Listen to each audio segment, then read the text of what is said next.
Hello, Camp Pros. This is Oliver Cregan, Summer and Family Camps Director at YMCA Camp Jewel. And I'm Matt Hansberger, Camp Director at Pierce Williams Summer Camp and Retreat Facility, and you are listening to First Class Counselors, a special series of the Camp Hacker podcast. This series is for camp directors to give their counselors as they hire and prepare them for the upcoming summer. That's right, because great camp directors know that counselors and frontline staff have the most important job at camp. They're the key to retention, and a great counselor will have your campers coming back year after year. Each episode, we will meet with some all-star camp staff and other special guests to give your counselors the tools to make this summer the best one yet.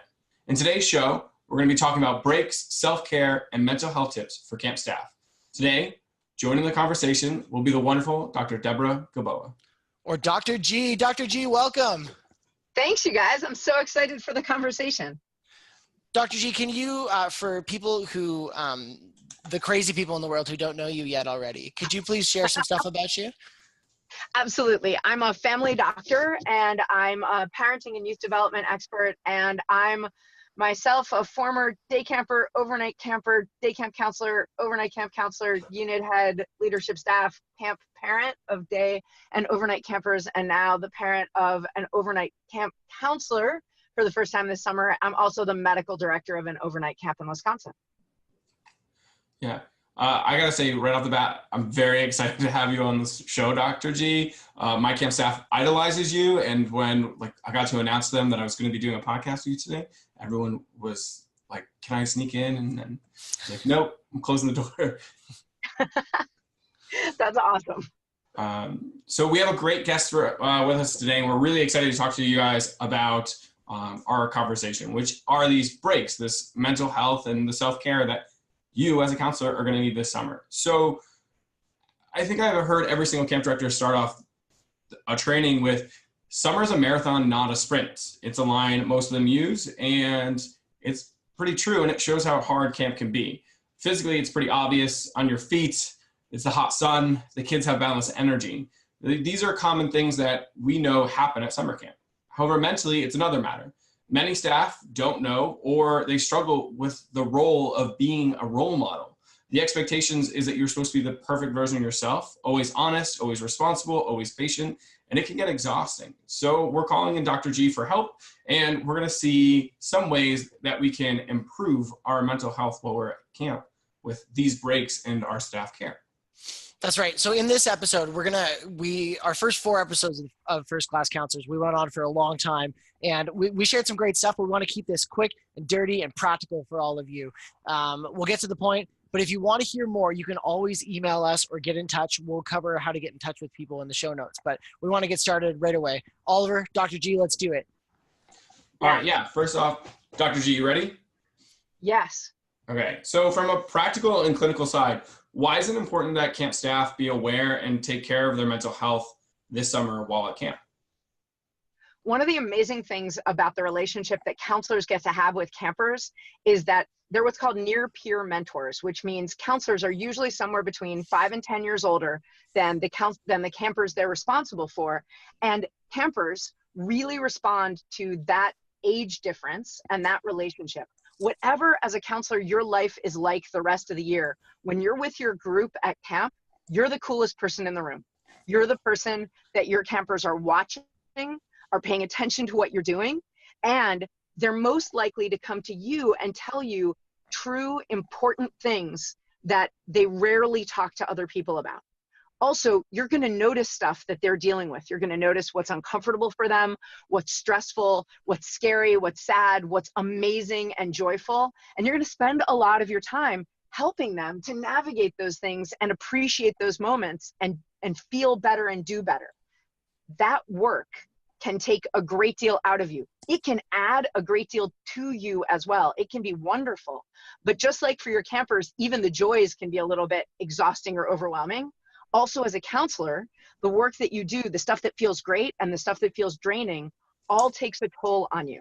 And if you want to be able to do that in week 7 with the same excitement and fervor and ability that you did in week 2, that will not happen unless you take care of yourself.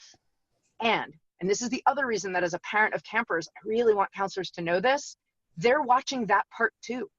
They're watching that you don't just say self-care is important, hydration is important, sleep is important, smiling and laughing is important, being mindful is important, but you actually do it.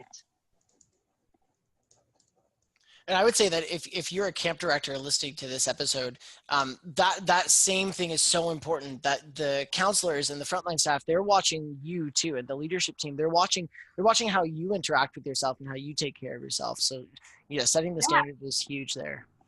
It's absolutely true. Travis Allison's been saying to us all year, you are always teaching. Every person at camp is teaching, whether they mean to be or not. So we should keep in mind that everyone we interact with is not just looking to see how we take care of them, but also how we take care of ourselves. So how do you bluntly tell that to a staff member, say, at staff training? Because they come in with such high expectations of what they're going to be capable of, and then they get hit with all of this information at once of what they have to do and how they have to be, and then they try to maintain that. So how do you get that information to them right off the bat? There are a bunch of different ways that we let people know besides modeling, which we've already mentioned, but making sure, and I would encourage anybody who's listening who supervises any staff to make sure that we're asking people, hey, what's your plan for self-care? What is it that you're thinking you're going to do? If you're at the pool or at the lake this summer, what's the schedule look like? And when people rotate off of lifeguarding, what are they doing for 25 minutes so that when they go back out into the sun or the drizzle to watch those kids, they actually have the focus and the attention? What's the planful idea for recharging during their time not in one of the lifeguard chairs? Yeah, I love that it's a plan, that even when you're taking that break, you've got to have a plan. It's not just, what do I do now? I have 15 minutes. It's cool. I have my 15 minutes coming up. What am I going to do while I have that time? Cool. So when it does come to that time and you're taking breaks during a camp session, this is that hour off that you have, or maybe it's the evening, campers are asleep. What are some great ways to effectively recharge? Anytime you read an article about how to recharge, they tend to give suggestions that require either electronics, which isn't a great option at most camps because Wi-Fi is poor, or because we don't want counselors to always be on devices, or they suggest going and doing something, going and having a cup of coffee, going and getting a massage. So those are things not available to us at camp. And when I work with camp staff, they often say to me at training, well, I can't do any of the self-care stuff. But I would say camp is a fantastic place to recharge if you can take even 10 minutes to, one of the best ways to recharge is to play. And there are kids playing all the time. So getting your heart rate up and getting out of your head can be as simple as going out and playing tag with a bunch of kids, or tetherball, or getting in the pool and swimming a few laps, or just horsing around a little bit in a fun way. And if you're someone who needs to recharge without kids on you, then it's really okay to go behind, go somewhere that's a kid-free zone for a little bit during that time to recharge, and do the things that are meaningful to you, to do a little bit of yoga, do a little bit of deep breathing, or read a book you really like, or page through a magazine you really enjoy. Nature is a fantastic way that people recharge and calm down. And at camp, we're surrounded by nature. So one of the things I really encourage staff members to do before they get to camp, whether it's day camp or overnight camp, is to figure out what their positive coping strategies are now. I actually have an exercise for staff to do where you make a list of all of your coping strategies when you feel stressed or uncomfortable, then narrow it down to the positive coping strategies, and then circle all the ones that you think you could do at camp. It could be knitting, it could be exercise, it could be music, creating music, singing music, listening to music. It could be talking to someone who's important to you. There's lots and lots of different things that we do already. Every person listening to this is an expert in their own stress management. The question is, again, being intentional about making sure we've thought ahead. What can I do at camp? So I like how you can separate, kind of saying there's two ways to get some great mental health at camp. And one of them is play, go out there and do something. And the other is separating yourself from what's going on, and then list out all those different ways that work. So something that I always find surprising is whenever I say, well, go play with the kids during your break, my staff come back to me and say, well, that's my job. Why would I do that during my break? Why do you think playing with those kids during that break time is so beneficial mentally for that staff member? It is only beneficial for some people. If someone feels like that isn't a break, what I want is to not have people being like, hey, Oliver, see, watch me do this. Oliver, check this out. Oliver, what do you think about that, right? If that feels like, wow, that's no kind of recharging time for me, then it's totally reasonable to take that break. But if you can remind yourself why you thought a job at camp would be fun in the first place, it's often about playing with the kids, not trying to get them to move from one place to another, remember their towels and their water bottles and their hats, but actually just be silly, or just be running, or just be kicking a ball, or just be playing jump rope, jacks, anything. And that reconnecting to play, for someone who's willing to try that as one of their recharging self-care experiences, you might find that not only does it recharge you, it makes you more excited to go back to work because you remember what you do like about this. Yeah, I think I love that idea of going to play with those campers, just because in that moment, you may not actually have to be the primary supervisor during that time. So play could be your focus, which I think really helps you get back. I think a good example is someone who's lifeguarding at the water versus someone who takes part of their break to get in the water and play. Mm-hmm. Okay. So Matt, do you have any kind of points to answer this as well? Yeah, I'll give two quick ones. One, any break time at Pierce Williams, whether it be an hour off or a night off, not weekends, but we call that self-care time. And we really kind of taken that brand to remind staff members that self-care is so broad. Whatever you can do to help yourself feel full and nourished for going back. And I love the idea that Dr. D shared about sharing your positive coping strategies.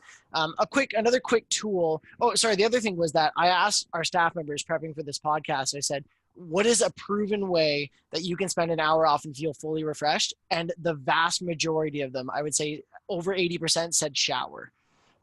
So just, as a quick tip, a shower can really wash off all the bad vibes.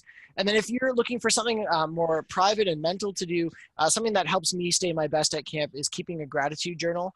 It doesn't have to be anything formal, just a little small notebook that I keep in my desk, and I pull out and write down 10 things, 5 things, 1 thing. Sometimes you can go through the alphabet and say, hey, I'm grateful for the apples we had at dinner or something like that. It's amazing what gratitude can do to help lift your mood and get you to a new place. Thanks. What about you, Oliver? I talk about kind of taking on a task that you don't have to think about as much. So it might be going and randomly raking some leaves on camp, or going to the office and asking if you can stuff some envelopes. But these kind of easier tasks that you don't need to be making decisions for or be concerned about somebody else's welfare, but maybe necessarily don't have to be finished by you. You can do them until you feel, oh, cool, I feel better now. But you've helped somebody else out along the way, and they don't feel betrayed if you don't finish. They're just happy they got a little bit of help. For me, that's always something refreshing, because, as a director, we make decisions all the time. It's nice to do a task that doesn't require the decision-making process. Mm-hmm. So Dr. G, if I move on to the next question, how about when it comes to taking breaks between camp sessions? So this isn't the hour break, but this is the weekends and the changeovers in between when campers are on camp and you get some time off of camp. This is a really important thing. And actually, for any counselors who are listening to this before summer starts, I want to encourage you to think about this also for the break that you have from whenever you finish your school year obligations, whatever that might be, and when you start camp. Because that idea of taking time to recharge and refresh in the middle or before something that is going to be challenging can be really difficult, especially for the kind of high achieving people that often work at camp. We tend to pack our schedules, and I've seen it so many times that counselors get to staff training tired. They had to fit an entire summer's worth of family visits or prepping for something for the next school year into just a few weeks or even just a few days. Or they have that time on the weekend between sessions or every weekend for day camp counselors where they feel like, gosh, there's things I ought to be doing or people I ought to be seeing. And I want to very much encourage counselors to be choosy and really possessive of that time. That is the time that's going to allow you to catch up on sleep and to do the things that make you feel full, that make you feel ready for challenge. And when you get pushback from people who are important to you, whether they're friends or a partner or your family, I want you to remember that you can, with gratitude for them wanting to be with you, remind them that you want the same thing they want, which is for you to be able to do your job well and also be a whole person for them. And so to do that, you have to protect some of your time and be really intentional about the time that you do spend giving to others on your time off. Yeah, that's such a great point. Matt, you actually wanted to talk a little bit about that time as well, as far as reconnecting with loved ones, right? Yeah, I think the Dr. G's advice there is so important there of not like over programming yourself. But it's a great exercise too, to kind of like narrow down to who are your core relationships, who are those people that you don't get to spend as much time as you would like to during the summer, but that are the most important to you. So for me, that's my partner. So I know that between camp sessions, I'm going to go home and spend relaxing time with the person that I care about the most. And my friends know by now, I've been doing this for a couple years now, and they know that, you know, I'm not as available in the summer, and that's okay. But the ones that I care about the most, I'm going to fill my bucket and fill my time with the person that does that the most, where there's no social pressures. You can just fully be yourself. You can talk about camp or you cannot talk about camp, and it's all good. That helps me feel the most refreshed and be ready. And then also keeps some of those most important relationships going over the busyness of the summer. Yeah. I think being with those loved ones, especially if they are a little bit out of camp, you can have discussions about camp with them. And if it matters or not, it doesn't, because, you know, they may not know what you're talking about, but at least they're there to listen to you, and you won't, you know, you can vent a little bit and not have to have any repercussions for that. Yeah, I like to take international staff or first year camp staff when I was a counselor off of property to go and do something fun. Like I'd show off my hometown, or we'd go to an aquarium or a zoo or something, just so that they had a little bit more experience, because I always saw them stuck on camp and I didn't want to leave them there. And it gives me a little bit of time to reconnect with something that I really care about. So if they're willing to come, I mean, I got 4 seats in my car and we can go on a little bit of an adventure that isn't too crazy. So what are some things that prevent us from being our mentally healthiest self at camp? And what are some ways we can overcome those challenges? I see that there are really 2 problems that most staff run into because of the intensity and the importance of the relationships that they have with campers and other staff. And that is, most camp counselors have an abundance of empathy, which is such an amazing giving trait. But if you don't mix your empathy with a little bit of Teflon being that stuff that's on cooking pans that doesn't allow stuff to stick and burn on, if you don't mix your empathy with a little bit of that Teflon, then every difficulty that you help someone else with can stick to you a little bit and drag your mental health down. And so knowing how to listen to someone else with a little bit of objectivity to figure out, first of all, how worried do I need to be about this person? And should I kick this up the chain and get someone with more expertise or more experience to help me help this person? And how do I listen and help this person without having the same reaction to it that they're having? So that communication is really important then. The communication is really important, and remembering that listening to someone you care about, tell you about what is making them feel embarrassed, ashamed, hurt, angry, frustrated, sad, you can do that and help them without also feeling that kind of embarrassed, hurt, frustrated, or sad, or angry with them. Empathy doesn't mean feeling the exact same thing with the exact same intensity. And it often doesn't help someone if they also make you feel terrible. Okay. I think that's huge, because it reminds me of there's that classic Brene Brown saying that it's about empathy is like looking at someone who's in a hole, and you don't go down into that hole unless you know you have the skills to get back up as well. Right, which is absolutely the second problem, which can be, it happens so often as counselors that we meet people or take care of people at camp, whether they're campers or staff, who are experiencing something we actually have experienced. And it's too easy to get pulled back to that point of feeling 9 or 12 or 18 going through that moment when we did.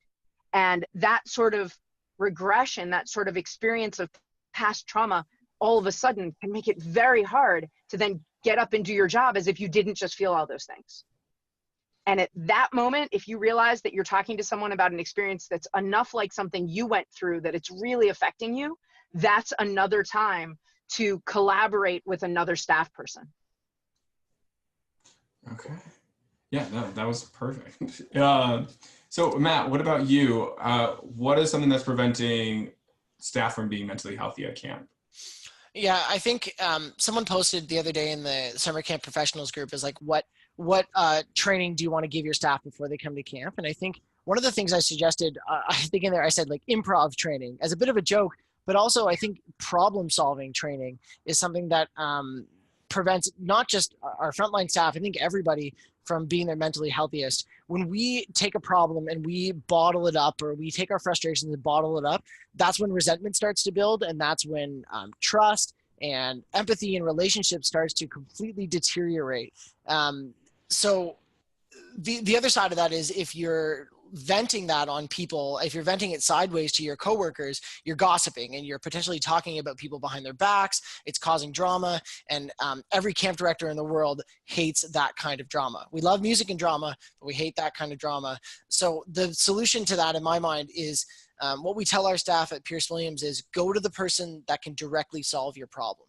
Go to somebody that can help. And we want to be very clear in our staff training about who that person is. Everybody has a person at camp. We've set up our staffing team specifically for that a counselor knows who to go to and who the backup person is if they can't go to that person for some reason.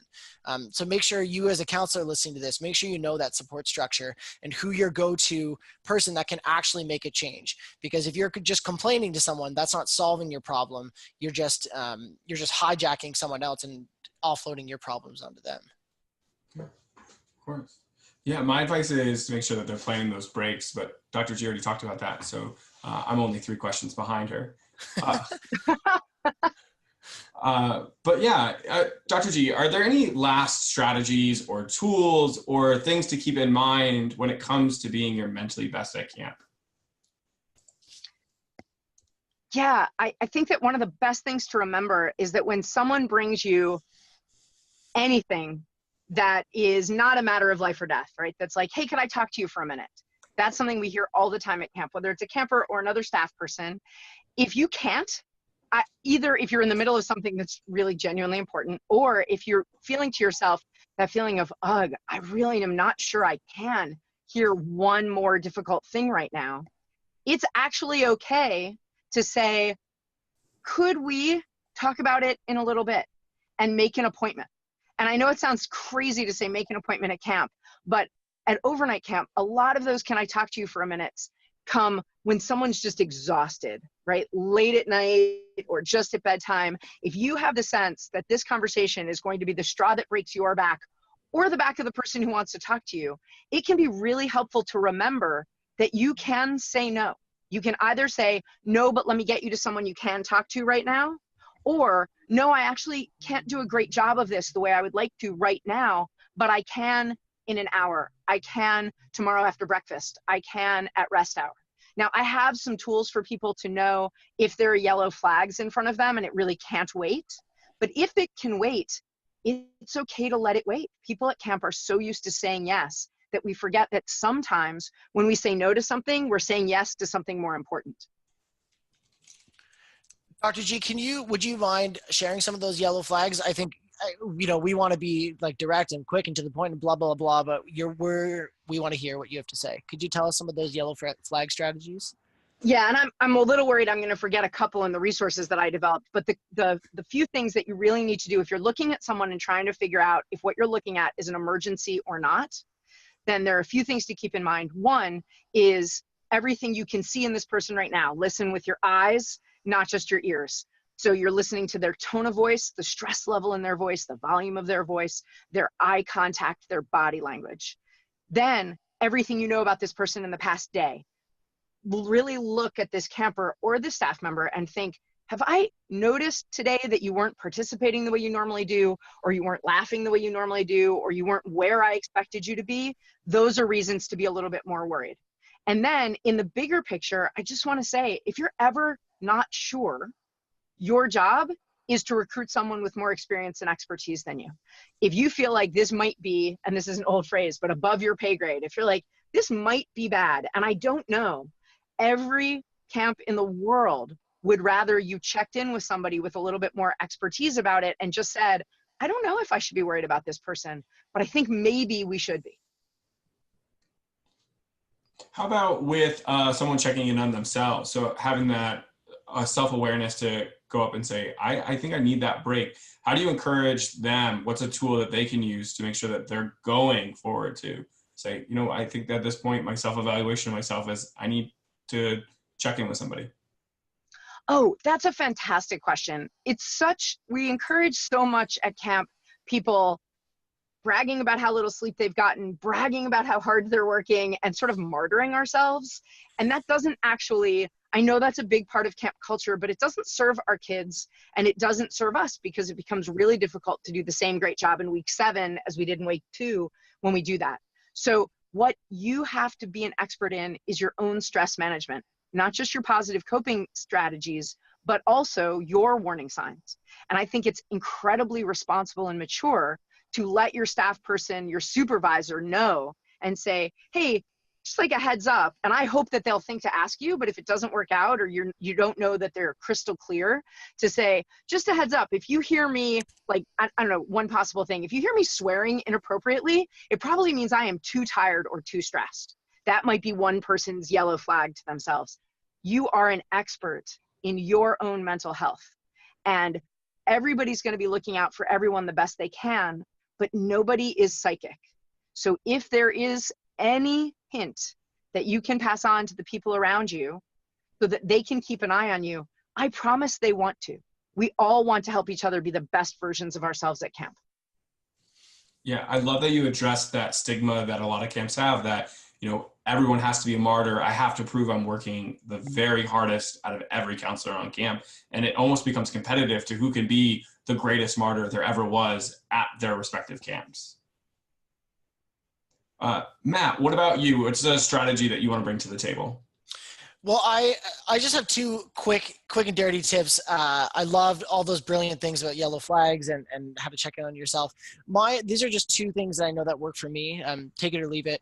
One is laying in the grass. Oliver, I saw you wrote it in your show notes earlier. That is like my go-to as well. Just like laying face up, face down, just chilling in the grass. Watch out for ticks, of course, but just relax and chilling in like the grass and looking at clouds is one of my happy places. And also hammocks are my happy place as well. We're working really hard to build a hammock village at Pierce Williams for the summer, and I've just been like the biggest trumpeter of that, because hammocks are my go-to. I don't think you can be upset in a hammock. I don't think it's actually scientifically possible. I'm not a doctor, Dr. G, but that's my theory at least. I think that's worth a research study. Yeah. Oh. Oliver, what about you? For me, we always think that we have to be on all the time. So if I'm working, I have to be with my cabin of kids. And I think that's really important. You want to spend time with your kids. You don't want to be that counselor who's always going off to do another task. But if you're doing an activity where there's a program instructor there, so there's already a counselor plus your co, then there's no issue with you taking, say, 15 minutes to go and do another task for your cabin. Maybe it's prepping the next activity. Maybe it's, you know, going back to the cabin and cleaning something that needs to get ready. But it gives you that 15 minutes away from being on and always having to be that supervisor. So this kind of divide and conquer. I do suggest that you don't leave for the entirety of that activity. You don't want to miss that experience with your kids, but there's no reason why you have to always be invested 24/7. With that being said, make sure you talk to your co-counselor before just ditching out on the activity. And don't always be the person who ditches out on the activity either. Give your co the chance to go and prep something as well. That's kind of like my little bit of advice there for a strategy. So you know, you just made me realize, guys, that I think that some camp counselors get some recharge time when they're one-on-one with a camper, and some do better when they're at a structured activity with a group of campers. So knowing which kind of counselor you are helps guide those moments where one kid needs to go to the health center or a whole group of kids just want to go and play tetherball. Knowing which is going to be more relaxing for you and communicating that clearly with your co's, you may find you're with the other kind of counselor and it works out really well for both of you.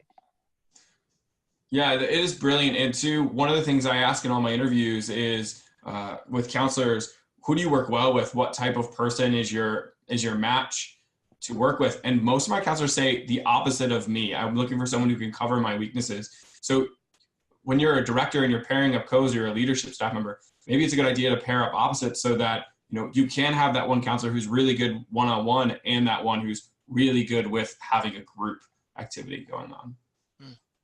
So unless anybody else has anything else to add, that's all of our questions. So Matt, can you run us through the highlights of our show? Okay, I will try my best. There's so much brilliant stuff. Okay, so we talked at the very start about why it's important to keep your mental health in mind while being at camp. And Dr. G shared that because we have that unique ability to be closest in age to our campers. That's a lot of responsibility, but it's one of the biggest opportunities we have. But it can be stressful, and we have to remember that campers are watching us take care of ourselves too, and we're always teaching, we're always role modeling that. So things that you can do to get ready for camp ahead of time is take your list of coping strategies, take out the bad, and keep the good ones that you can do while you're at camp, because those ones, you are the expert when it comes to your personal mental wellness. So make sure you bring those positive strategies to camp. When you're at camp, when you're taking that hour off or the 15-minute break, going back to that list of positive coping strategies, you can do some mindfulness tasks. You can help out with some mindless tasks in the office, stuffing envelopes, raking leaves. Between sessions, you can keep in mind, so this is when you're on the weekend or a day off between camps, just don't be pressured to overschedule yourselves. Don't be a people pleaser. Spend time with only the people you cherish most, and be very, very vigilant about saying no to the things that are going to tire you out for the next session. When you're in the moment and you are kind of keeping in mind your mental health as you go, be careful of not letting stuff stick to you too much. Dr. G shared the Teflon metaphor. Don't let things stick onto you if you're not ready to emotionally deal with it in that moment. Make sure that you are well enough to move forward. As well, don't be afraid to be an expert problem solver. Go to people that can help solve your problems, because that's going to make you that's going to make the situation better and keep the camp community in mind. And finally, in just our little bits of tips and tricks, we said that it's okay to ask for a minute, take a break if you need it in those times. If you need to step out for a second, make sure that things are covered and you've asked for permission, but it's okay to do that. It's also okay to say no, or to reschedule someone when they ask you to take a minute, because if you think the situation is going to get worse, 9 times out of 10, it can wait that little bit longer, or you can pass it up or pass it off to someone who can help solve their problems. As well, don't be a martyr. Don't take pride in how tired you are. We're all tired. We're all dirty. We're all sweaty. It's not a competition. And also just know your triggers. If you're comfortable with knowing the things that can kind of set you off or really drain you, share the behaviors that you show when you're in that moment. So if you are a swearer, or if you are a face talker, if people can see it in your face, go to a trusted person that can help you with that. Hammocks are good, grass is good, and do what you need to do to get the energy you need to be great with kids.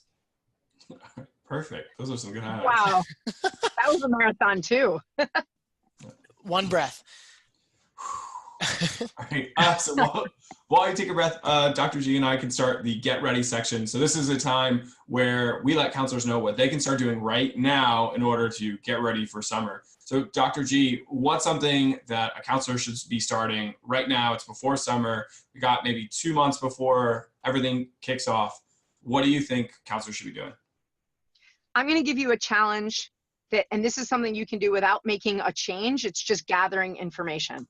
Pretty much every adult these days uses technology in one way or another to recharge. It might be checking your notifications, Snapchat, whatever it is. But since that isn't a coping mechanism that's nearly as available during camp, or might not be available at all during camp, I want you to start to think about how you're going to transition to a camp amount of tech use. But you don't need to start that transition yet. All I want you to do in the next week is to turn on the apps on your devices that will let you know how many hours a day you're using it now, so that you'll have a good understanding, an assessment of how much you use this now. And then you can look at where you need to get to and come up with a slow plan for change. Because for most people, a slow transition is much easier than a startling one. Oh, yeah, that's perfect.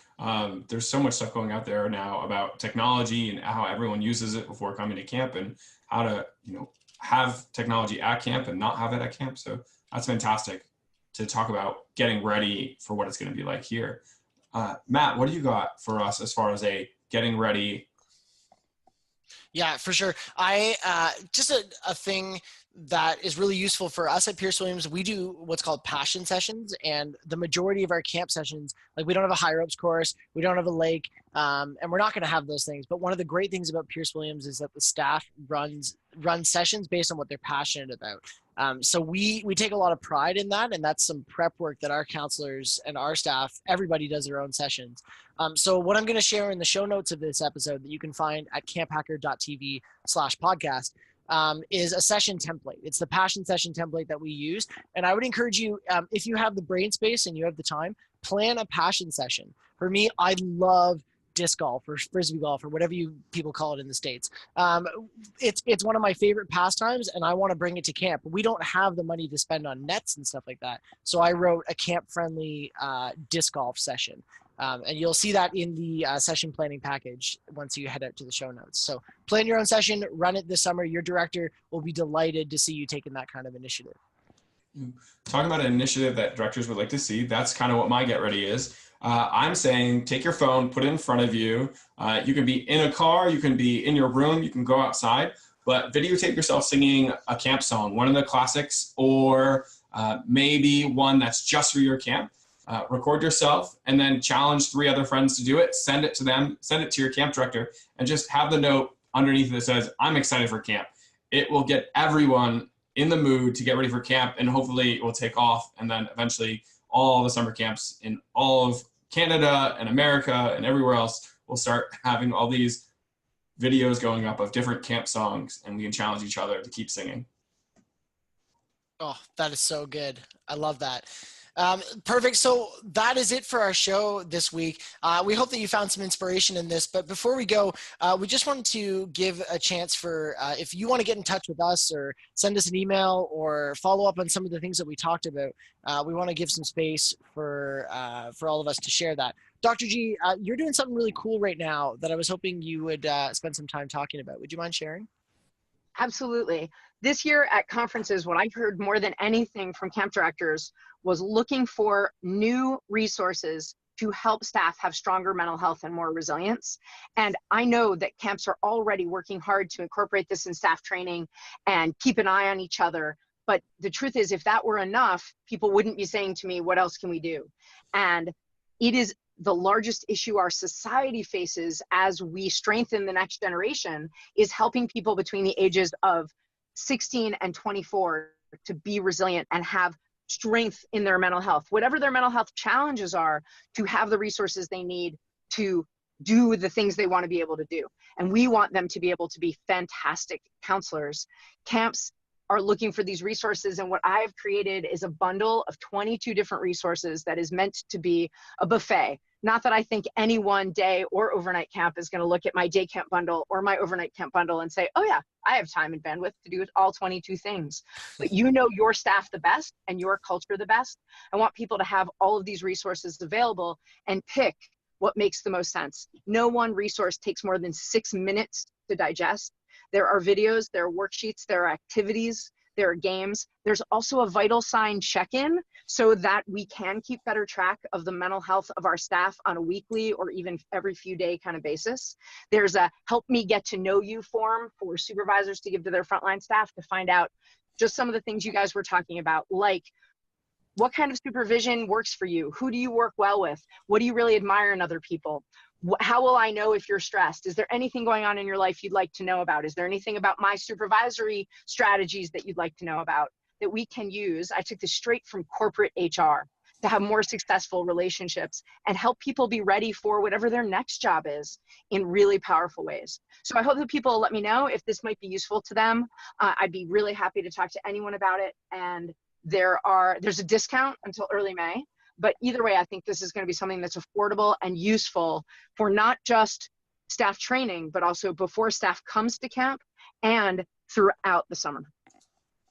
Oh man, that's awesome. And if you're a camp counselor listening to this and you're like, man, I can't afford that, talk to your directors. If they don't know Dr. G, I mean, first of all, they should, but you can have them listen to this podcast if they didn't listen to it themselves. And if the things that Dr. G talked about here are only like a snippet of the amazing things that I'm sure are in that resource, then it sounds like a worthwhile investment every way across the board. Dr. G, if people want to get in touch to ask about that or anything else, what's the best way they can get in touch with you? The best way to get in touch with me is email, drg, like Dr. G, at askdrg.com. But you have to spell out the word doctor. So askdoctorg.com. Amazing. That is so great. Dr. G, thank you so much for being with us on this show today. Thanks, you guys. I think you're absolutely right that this is an incredibly important conversation and that every person will do their job better if they feel well supported. That's great. Perfect. Thank you so much for being on the show, Dr. G. I'm going to brag about this with friends for I don't know how long, probably the rest of my life. If you did enjoy today's show, we'd be so grateful if you could head over to wherever you got this podcast and leave us a review, especially on iTunes. And don't forget that you can find the links and show notes for us at camphacker.tv/podcast. We wanted to take a second to thank Travis, the executive producer and the head honcho over at Camp Hacker and Go Camp Pro, for providing the space for Oliver and I to do this and making that connection with Dr. G. That's awesome. And we also want to thank you, our listeners, whether you are a frontline staff or you're a camp director listening to this. We want to thank you for taking the time out of your busy schedule to do that. We know that life is crazy and it's almost May and et cetera, but you took the time to invest in yourself and your staff, and we think that is incredible. So thank you, counselors, and thank you, staff, and thank you for everyone listening and for all the good work that you guys do. And remember, camp is camp and camp's all good.